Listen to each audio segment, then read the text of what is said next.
Welcome to Betrayal Affairs.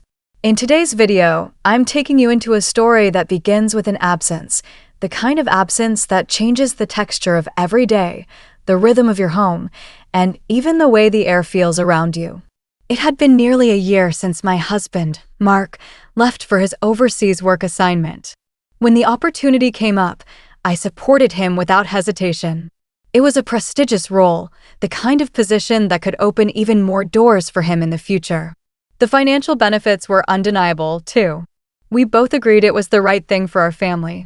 But as weeks turned into months, I learned that logic and reasoning only reach so far when it comes to matters of the heart. No spreadsheet could measure the ache that slowly settled inside me. No phone call could fully bridge the space between his voice and his presence. Even when the television hummed in the background or music played softly in the kitchen, the house felt quieter, emptier. There was a certain hollowness that clung to each room, like a thin layer of frost that refused to melt. Mark and I had shared more than 2 decades together, over 20 years of routines, traditions, and milestones. We had built a home in the suburbs of Colorado, surrounded by neighbors we knew and streets we could navigate with our eyes closed. It wasn't just a house, it was the place where we'd raised our son, Logan, and collected the everyday moments that stitched a life together. By the time Mark left for this new chapter, Logan had already finished college. At 22, he had moved back home temporarily while figuring out his career path. I was genuinely glad to have him around, though I didn't yet realize how important that would become. From the moment he was born, Logan had been kind-hearted, attentive, and respectful, the sort of young man you hope your child will grow into. But in those first few months after Mark left, I noticed subtle changes in the way he looked at me. His gaze lingered just a fraction longer, not with judgment, but with something like quiet worry. It wasn't inappropriate, not even close. It was simply the kind of watchfulness you show when you sense that someone you love is not quite themselves. I could feel it in myself, too. My usual spark had dimmed. My laughter came less often and with less force. The energy I normally carried into each day felt dulled, as though someone had turned down the brightness on my life. And then came that rainy Thursday afternoon, the day everything began to shift. The weather was relentless, the kind of rain that doesn't come in dramatic bursts, but instead in a steady, soaking rhythm that seeps into your bones. By the time I got home from the grocery store, my coat was drenched, my hair plastered to my cheeks. I set the bags on the counter and dropped into a chair at the kitchen table, staring out the window at the rivulets of water chasing each other down the glass. I don't know how long I sat like that, hypnotized by the movement. Then I heard Logan's door open and his footsteps approaching. "Hey, Mom," he said softly, sliding into the chair across from me. "You okay?" I nodded without much conviction. "Just tired," I murmured. He studied me for a moment, not pressing, then got up without a word. A few minutes later, he returned with a steaming mug of tea, something Mark used to make for me often, especially on gray days like this. Logan set it down in front of me with a small smile. "You don't have to say it," he said gently. "I know you miss him." The words caught me off guard. "Is it that obvious?" I asked. He gave a faint shrug, his expression tinged with sadness. "You've been quieter lately. It's different." I wrapped my hands around the warm mug, more for comfort than for the heat. "I didn't want to worry you." He reached across the table and placed his hand over mine. "You're not alone here. You know that, right?" It was such a simple statement, but it landed with surprising force. I squeezed his hand in return, feeling tears prick at the corners of my eyes. "Thanks, baby.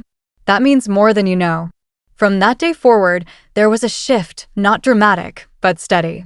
Logan began spending more time with me. He'd pop into the kitchen while I cooked and offer to help.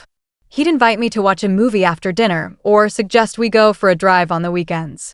Slowly, laughter began returning to my days, real laughter, the kind that makes your stomach ache in the best way. He would mimic characters from shows we used to watch when he was younger, or remind me of stories I had long since forgotten from his childhood. Each moment felt like a thread pulling me back toward the version of myself I thought I'd lost. One Saturday in early summer, he surprised me completely.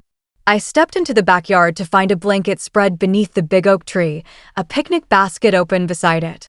There were sandwiches, lemonade, and even my favorite chocolate chip cookies, a recipe I hadn't made in years. I stood there, blinking at the sight. "You really did all this?" He smiled, a little sheepish. "You deserve to feel special." We sat there for hours, talking and eating as a soft breeze rustled the leaves overhead. As I listened to him speak about his plans, his dreams, and his uncertainties, I realized just how much he had grown. He wasn't just my son anymore. He was an adult with his own compass, his own depth. When the sun began to dip, painting the sky in gold and rose, he looked over and said quietly, "I didn't realize how much I needed this too." "What do you mean?" I asked. "I thought moving back home would feel like going backward. But being here with you, it's helped me figure out who I want to be." Without thinking, I reached out and brushed a strand of hair from his forehead, a gesture I'd done countless times when he was small. "You're already someone I'm proud of." The weeks rolled on and our connection only deepened. We repainted the living room together, moving furniture around and laughing over paint smudges on our clothes. We experimented in the kitchen, trying recipes neither of us had attempted before. I even talked him into joining me for a beginner yoga class, where we both ended up laughing so hard in the balance poses that the instructor shot us amused glances. Some nights were quiet, filled with music playing softly in the background as we each read in the living room. Other nights were lively, with old family albums spread out on the coffee table and stories flowing like wine. I began waking up each morning with a little more lightness in my chest. One evening, after a long stretch of binge-watching a mystery series, I fell asleep on the couch, my head resting on Logan's shoulder. When I woke up hours later, the room was dim, the only light coming from the TV's glow.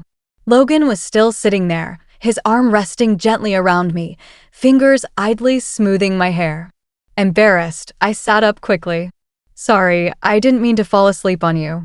He smiled, unbothered. "It's fine. You looked peaceful. I didn't want to wake you." There was no romantic undercurrent in his tone, just warmth, care, and the kind of love that runs deeper than any passing moment. In that instant, I realized something important.